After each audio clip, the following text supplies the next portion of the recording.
Morning बच्चों, मैं हूं महीप सिंह राठौड़ और आपको विज्ञान कक्षा 10 का प्रथम अध्याय जो शेष रहा है उसको पढ़ा रहा हूं। अपन ने कल अभिक्रियाओं में प्रथम तो संयोजन अभिक्रिया पढ़ी थी, दूसरी अपन ने वियोजन अभिक्रिया पढ़ी थी, तीसरी अपन ने विस्थापन अभिक्रिया पढ़ी, चौथी अपन ने द्विविस्थापन अभिक्रिया पढ़ी थी और आज अपन ऑक्सीकरण व अपचयन अभिक्रिया पढ़ रहे हैं। ऑक्सीकरण और अपचयन क्या है? तो बच्चों, ये मैंने थोड़ा सा नोट्स बना रखे हैं जिसमें ऑक्सीजन और अपचयन के बारे में बहुत ही अच्छी तरह से समझा रखा है। तो ऑक्सीकरण यानी इसको उपचयन भी कहा जाता है, तो ऑक्सीकरण उपचयन भी कहलाता है। तो उपचयन और अपचयन में क्या अंतर है, ये अपन को महत्वपूर्ण बात है, ये अपन को देखना है। तो सबसे पहले अपन लेते हैं उपचयन अभिक्रिया। तो उपचयन अभिक्रिया में ऐसी अभिक्रिया जिनमें ऑक्सीजन यानी ये ऑक्सीजन व ऋण विद्युतीय तत्व, ये ऋण विद्युतीय तत्व जुड़ता है, यहाँ पर ये जुड़ता हो, या हाइड्रोजन व धन विद्युतीय तत्व निकलता हो तथा इलेक्ट्रॉन का त्याग होता हो, वो उपचयन कहलाता है। ये 5 चीज़ें हैं बच्चों, जो ये पांचों चीज़ें जिस अभिक्रिया में होती है वो उपचयन अभिक्रिया कहलाती है। उसी प्रकार नीचे अपचयन अभिक्रिया में देखें तो इसका विपरीत है। ऑक्सीजन और ऋण विद्युतीय तत्व निकलता हो उसको उपचयन कहते हैं, और जहाँ पर ऑक्सीजन व ऋण विद्युतीय तत्व जुड़ता हो वह उपचयन कहलाता है, और जहाँ पर ये दोनों तत्व निकलते हैं वो अपचयन कहलाते हैं, यानी दोनों एक दूसरे के विपरीत हैं।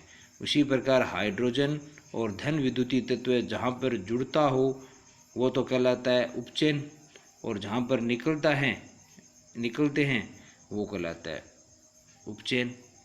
इसी प्रकार जहाँ पर इलेक्ट्रॉन की बातें करें अगर, तो इलेक्ट्रॉन के आधार पर देखा जाए तो ऐसी अभिक्रिया जहाँ पर इलेक्ट्रॉन का त्याग होता है वो उपचयन अभिक्रिया कहलाती है, और जहाँ पर ऐसी अभिक्रिया जिसमें इलेक्ट्रॉन ग्रहण किए जाते हैं वो अपचयन अभिक्रिया कहलाती है।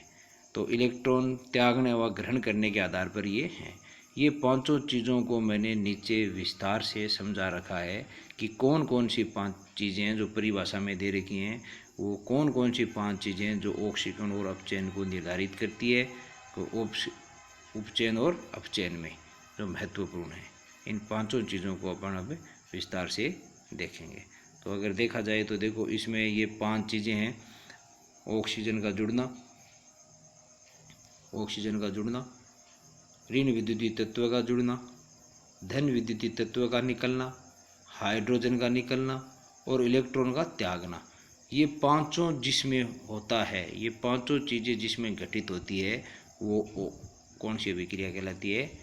उपचयन या ऑक्सीकरण अभिक्रिया कहलाती है। उसी प्रकार अगर अपचयन में देखा जाए तो जस्ट विपरीत है उसका। अपचयन में जहाँ उसमें उपचयन में ऑक्सीजन जुड़ रही थी, यहाँ ऑक्सीजन निकल रही है। उपचयन में ऋण विद्युतीय तत्व जुड़ रहा था, या ऋण विद्युतीय तत्व निकल रहा है। उपचयन में धन विद्युतीय तत्व निकल रहा था, यहाँ धन विद्युतीय तत्व जुड़ रहा है। उपचयन में हाइड्रोजन निकल रहा था, यहाँ पर अपचयन में हाइड्रोजन जुड़ रहा है। उपचयन में ऑक्सीकरण में इलेक्ट्रॉन का त्याग हो रहा था, जबकि अपचयन में इलेक्ट्रॉन का ग्रहण होता है। अर्थात ये जो 5 चीज़ें जिसमें होती है वो कौन सी अभिक्रिया कहलाती है? अपचयन अभिक्रिया कहलाती है। अगर देखा जाए, दोनों को कंपैरिजन स्टडी किया जाए दोनों की, तो दोनों की अगर कंपैरिजन स्टडी अपन करें तो ये कि ऑक्सीजन का जुड़ना देखो उपचयन है, जबकि ऑक्सीजन का निकलना अपचयन है। ऋण विद्युतीय तत्व का जुड़ना यहाँ उपचयन है, जबकि ये ऋण विद्युतीय तत्व का निकलना अपचयन है। धन विद्युतीय तत्व का जुड़ना निकलना उपचयन है, जबकि धन विद्युतीय तत्व का जुड़ना अपचयन है। हाइड्रोजन का निकलना उपचयन है, जबकि हाइड्रोजन का जुड़ना अपचयन है। इलेक्ट्रॉन का त्यागना उपचयन है, तो यहाँ इलेक्ट्रॉन का ग्रहण करना अपचयन है। तो इस प्रकार ये जो पांचों चीज़ें हैं, इन पांचों चीज़ों के आधार पर ये तय होता है कि कौन सा अपचयन है और कौन सा उपचयन है। ये पांच जो चीज़ें ये निर्धारित करती हैं कि ये ऑक्सीकरण है, और ये पांच चीज़ निर्धारित करती है कि ये अपचयन अभिक्रियाएँ हैं। तो ये एक महत्वपूर्ण चीज़ है जो ऑक्सीकरण अभिक्रिया और अपचयन अभिक्रियाओं को ये पांचों चीज़ बताती है। तो बच्चों इसका आप पूरे का स्क्रीनशॉट लेके रख सकते हो, जिसमें अपचयन की परिभाषा है, उपचयन की परिभाषा है, और अपचयन और उपचयन के दोनों चीज़ों को 5-5 बिंदुओं से समझा रखा है कि कौन सी 5 चीज़ अपचयन में होती है और कौन सी 5 चीज़ उपचयन में होती है, जो कि अति आवश्यक है। 5 घटनाएं होती है। फिर नीचे दे रखा है रेडॉक्स अभिक्रियाएं, यानी ऐसी अभिक्रिया जिसमें अपचयन व उपचयन दोनों एक साथ होते हैं, यानी ऐसी अभिक्रिया जिसमें उपचयन भी हो, अपचयन भी हो, और दोनों एक ही अभिक्रिया में होते हो, तो वो रेडॉक्स अभिक्रिया कहलाती है। इन सभी को अब अपन विस्तार से किताब में पढ़ेंगे बच्चों कि क्या अपचयन है, क्या उपचयन है। तो अपनी किताब में देखो अपचयन और उपचयन का सबसे पहला उदाहरण दे रखा है कि कॉपर है वो किससे क्रिया कर रहा है, कॉपर व ऑक्सीजन से क्रिया कर रहा है, यानी कॉपर में ऑक्सीजन जुड़ रही है तो ये, और जुड़कर कॉपर ऑक्साइड बना रहा है, तो ये हो गया उपचयन। ऑक्सीजन का जुड़ना उपचयन होता है, इसलिए ये उपचयन हो गया।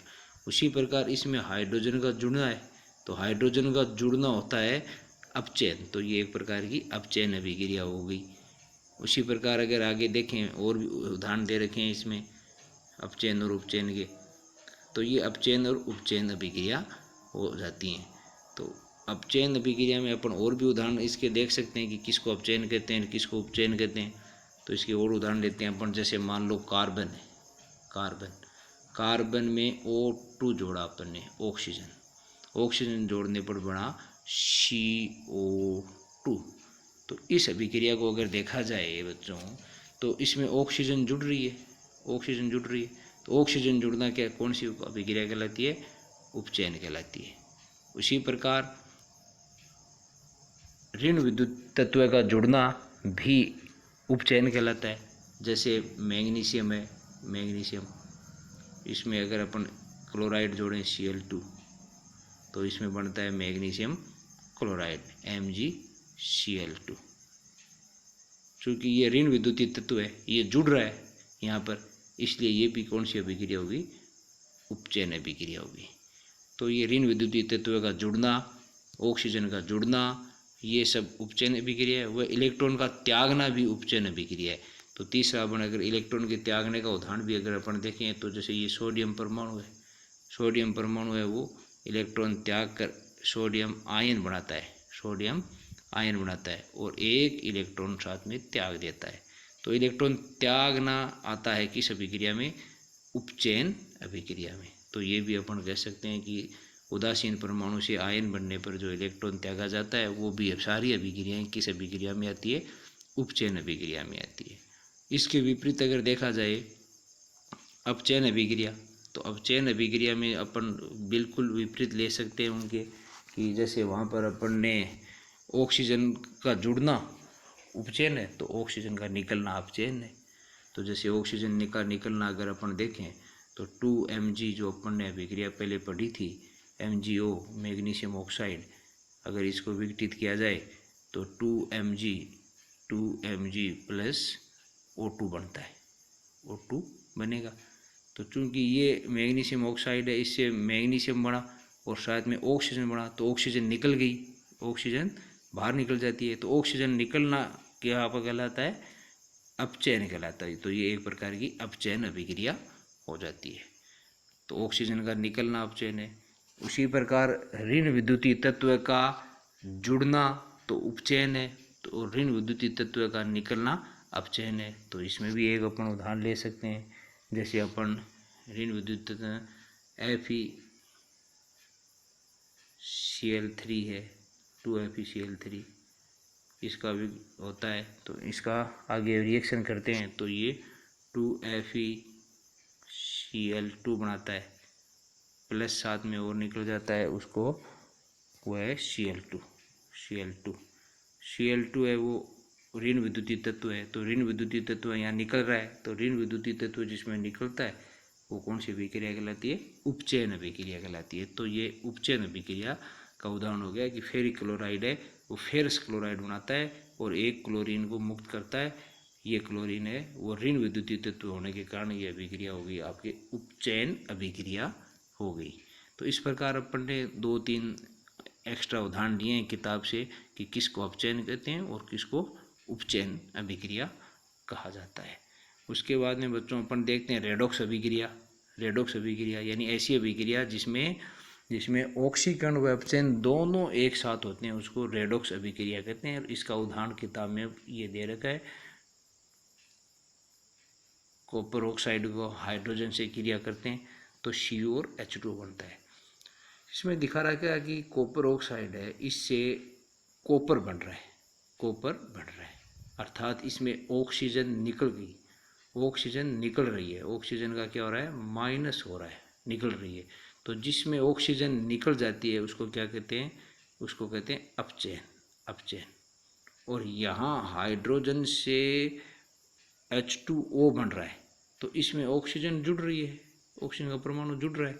अतः जिसमें ऑक्सीजन का परमाणु जुड़ता है उसको क्या कहते हैं? अपन उपचयन कहते हैं। तो इस एक यौगिक का तो हो रहा है अपचयन और दूसरे का हो रहा है उपचयन। तो ऐसी अभिक्रिया जिसमें ये दोनों साथ में होते हैं, अपचयन और उपचयन, वो अभिक्रिया कौन सी कहलाती है?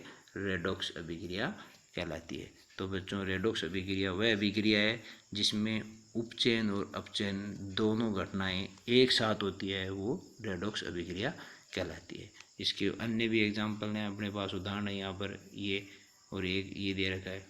तो जैसे इसमें Zn, जिंक से Zn बन रहा है, तो इसमें ऑक्सीजन निकल रही है तो इसका क्या हो गया?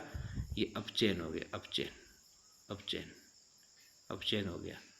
दूसरा कार्बन है वो CO2 बना रहा है, तो इसमें ऑक्सीजन जुड़ रही है, O+ हो रहा है, तो ये हो गया उपचयन, ये भी उपचयन हो गया। तो ये अपचयन और उपचयन दोनों साथ में होते हैं। तो ये रेडॉक्स अभिक्रियाओं के उदाहरण हैं जो किताब में दे रखे हैं आपके। फिर किताब में आपके आगे का टॉपिक दे रखा है संक्षारण। ये छोटे छोटे टॉपिक है बच्चों, इनको भी अच्छी तरह से आप समझो। संक्षारण क्या है? संक्षारण है जंग लगने को कहते हैं। जैसे लोहे की चमकीली वस्तुएं हैं, थोड़े दिन आप अगर उसको बाहर छोड़ दो तो वो भूरे रंग का हो जाता है, भूरे रंग की परत चढ़ जाती है। तो इस भूरे रंग की परत को ही अपन जंग कहते हैं कि ये जंग लग गया। तो इसको जंग लगने की जो ये प्रक्रिया है लोहे पर, उसको क्या कहते हैं? संक्षारण कहा जाता है। अब ये सिर्फ लोहे पर ही जंग नहीं लगता है, जंग है वो लोहे के अलावा चांदी पर भी लगता है। जैसे ये बता रखा है इसने कि इसकी परिभाषा भी दे रखी है।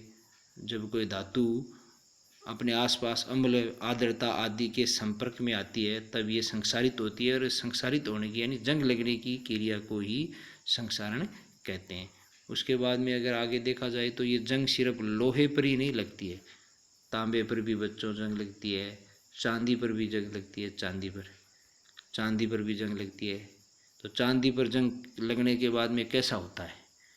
जैसे लोहे पर जंग लगने पर भूरा कलर हो जाता है, भूरा रंग का दिखाई देता है, वैसे चांदी पर अगर कलर ये आपके जंग लगता है तो वो कैसी हो जाती है? काली कलर की हो जाती है, काले रंग की, काली कलर की हो जाती है चांदी। उसी प्रकार अगर अपन देखें तो तांबे पर भी तांबा है, उस पर भी तांबे पर भी जंग लगता है। तो तांबे पर जंग लगने पर कैसा रंग दिखाई देता है? हरा हो जाता है, तांबा ऊपर से हरा रंग का दिखाई देता है। तो ये इस प्रकार अलग अलग हैं कि भाई लोहे पर जंग लगने पर भूरा हो जाता है, चांदी पर जंग लगने पर काली हो जाती है, परत चढ़ जाती है, और तांबे के ऊपर जंग लगने पर हरी परत चढ़ जाती है। तो ये दोनों तीनों महत्वपूर्ण बात है कि जंग क्या है, और जंग संक्षारण है वो एक प्रकार की इन धातुओं पर जो चमकीली परत होती है उस पर आर्द्रता या अम्ल और वायु ऑक्सीजन की उपस्थिति में ये जो परत चढ़ जाती है वो एक प्रकार को जंग जिसको अपन कहते हैं, ये क्रिया संक्षारण कहलाती है। और ये लोहे पर भी होती है और चांदी पर और तांबे पर होती है, जिनके रंग अलग अलग हो जाते हैं।